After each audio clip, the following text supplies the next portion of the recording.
Good morning, students. My name is Subramani from Chemistry Department. Today, the 10th chapter in plus 1, we are going to discuss. The chapter name is Chemical Bonding. So, there are varieties of chemical bondings are there. Number 1, ionic bond. Number 2, covalent bond. Number 3, coordinate covalent bond.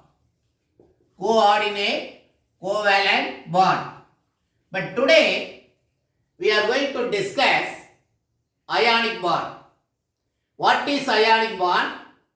What is the necessity of the formation of the ionic bond?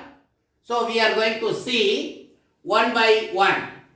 So, the ionic bond that is going to be happen in between metal and non-metal. Metal and non-metal.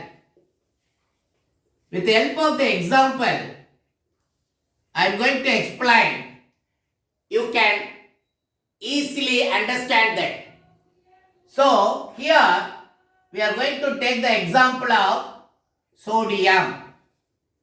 Here we are going to take the example of chlorine.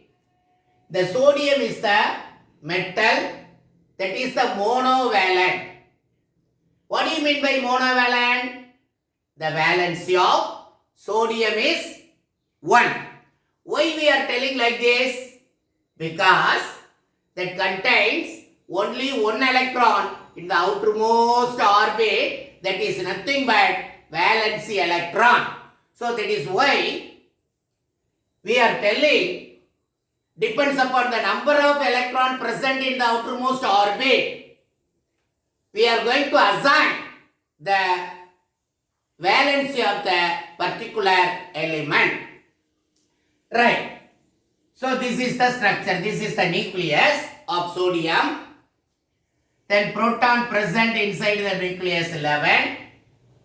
And the electrons are present in the outside. They are rotating around the nucleus in different orbits. The first 2 electrons, second 8 electrons, and third 1 electron. So proton 11. So automatically we are going to come to the conclusion electron also 11. The protons are positively charged particles. Electrons are negatively charged particles. That is why both are equal. That is why atom is the neutral particle. So now the sodium is the atom. After that, donating 1 electron, it is going to be attain the Na+. Because proton is the positive 11. Electron also present 11. Elimination of 1 electron. So now the number of electron present in that 10. But proton is 11. 1 positive is more. That is why we are indicating plus. That indicates 1 proton is more compared with the number of electron. Clear?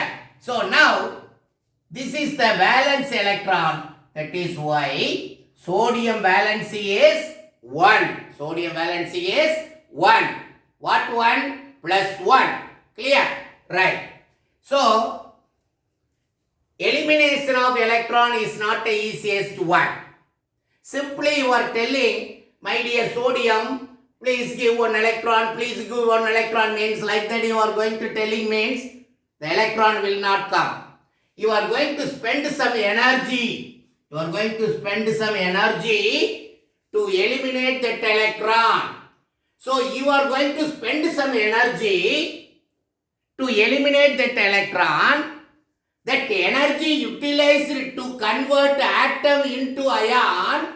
That is why that energy is known as ionization energy. So automatically another question arises here. What do you mean by ionization energy? The energy required to convert atom into ion or the elimination of the electron in the outermost orbit.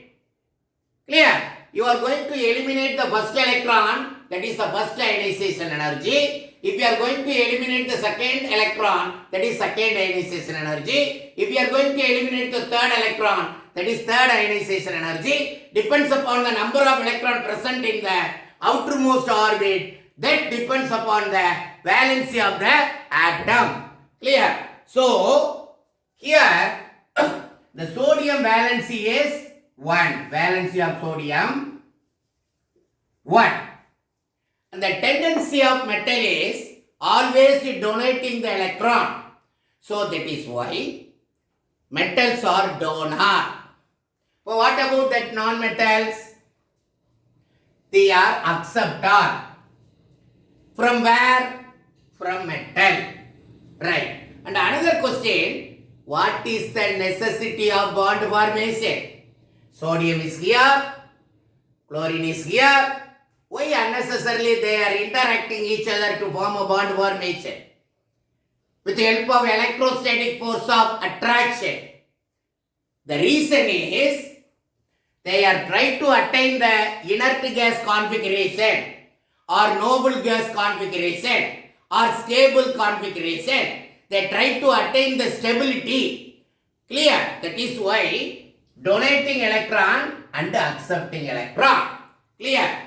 Like helium, neon, argon, krypton, xenon and radon. These are inert gases. These are noble gases. So all other elements are trying to attain the inert gas configuration. That is why they are giving and getting the electron to do the bond formation. Here, sodium donating one electron to chlorine.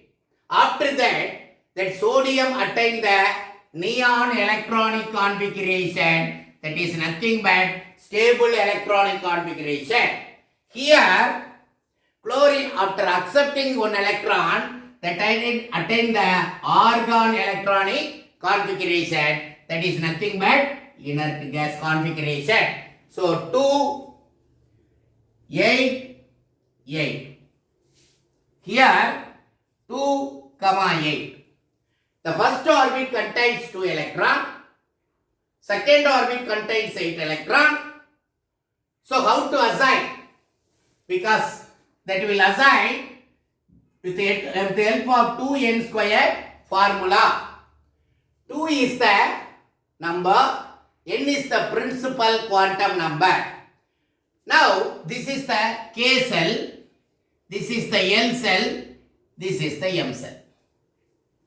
So the electrons are present in K cell means the n value is equal to 1. L cell means the n value is equal to 2.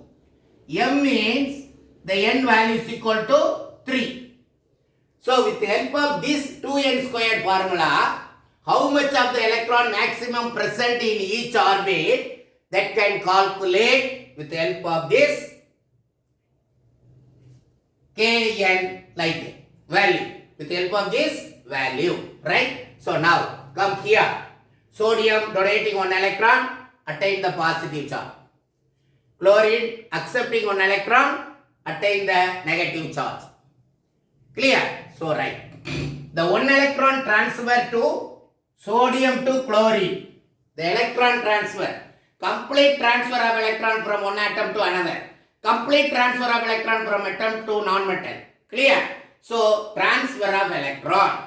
So that is why, because of the transfer of electron, the electron is responsible to do the bond formation. Clear? That is why this bond is known as electrovalent bond. Electrovalent bond. Clear? Now, after donating one electron, that sodium attained the positive ion. That after accepting one electron, the chlorine attained the negative ion. So now both are in ionic conditions. After formation of the ionic condition, they are going to do the bond formation. That is why this bond is known as ionic bond.